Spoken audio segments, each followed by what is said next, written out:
Hi guys, so today we'll be learning about sciatic nerve, which is also a university question. So, sciatic nerve is a nerve of the posterior compartment of the thigh, and it arises in the pelvis from the ventral rami of L4, L5, S1, S2, and S3 spinal nerve. So, from this diagram, we can see from the L4, L5, S1, S2, and S3. From this and from this ventral rami of L4, L5, S1, S2, and S3, the sciatic nerve would arise, and it leaves the pelvis through. So we know sciatic nerve is arising in the pelvis. So it is leaving the pelvis by passing through the greater sciatic foramen and below the piriformis muscle. So it passes beneath the piriformis muscle through the greater sciatic foramen and it enters the gluteal region. Then it descends down between the greater trochanter and ischial tuberosity, between the greater trochanter and ischial tuberosity, and enters the back of the thigh and above the popliteal fossa, that is little above the popliteal fossa. It divides into tibial nerve and common peroneal nerve. So this is the tibial nerve and this is the common peroneal nerve. Tibial and common peroneal nerve. Now about the supply, we can see as it comes to the back of the thigh, it supplies the semi-membranosus, semi-tendinosus, long head of biceps femoris, and ischial head of adductor magnus. We know the tibial part of the sciatic nerve. These are the hamstring muscles, so they are supplied by the tibial part of the sciatic nerve.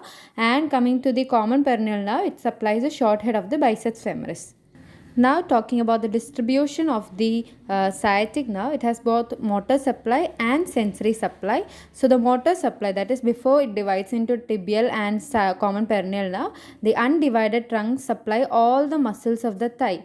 So we can see here before it divides into tibial nerve and common peroneal nerve, it supplies the semi-membranosus, semi-tendinosus, that is all the muscles on the back of the thigh. It supplies before it divides into tibial and common peroneal nerve. So the motor supply from the undivided trunk, it supply all the muscles of the thigh on the back side, and action of this nerve is that it will flex the knee and extend the hip.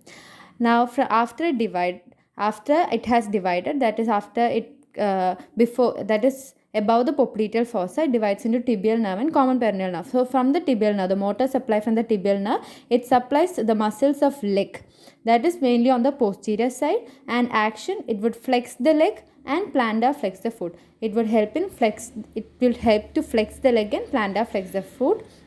Now about the common peroneal nerve, the motor supply from the common peroneal nerve supplies the muscles of the leg, that is mainly the anterior and lateral side, and action, it helps to dorsiflex the foot.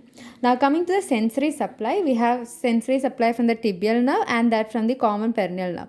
So from the tibial nerve, it helps, that is the sensory supply to skin on the back of the calf, to the lateral side of the heel, to the lateral border of the foot, and to the whole of the sole, that is whole of the sole. And common peroneal nerve, the sensory supply occurs to, or sensory supply is to anterolateral and the lateral surface of the leg, to the whole of dorsum of the foot except the area which is supplied by the deep peroneal nerve. So in this diagram we can see this is the area supplied by deep peroneal nerve. All the other areas supplied by the superficial peroneal nerve, which is actually a part of the common peroneal nerve. So it is supplied, the dorsum of the foot, the sensory supply by the superficial peroneal nerve except the area supplied by the deep peroneal nerve. Now coming to our last part is clinical correlation.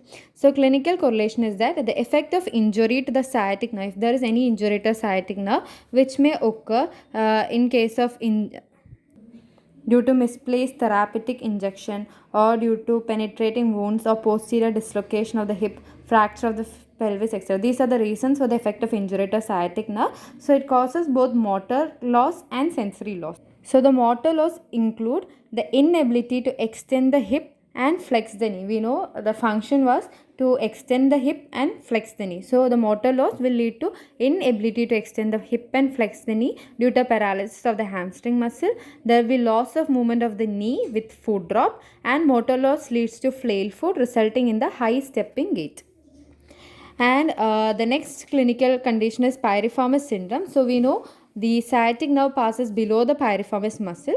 So as it passes below the piriformis muscle, it may get trapped. So this entrapment of the sciatic nerve is called as piriformis syndrome or sciatic nerve neuropathy.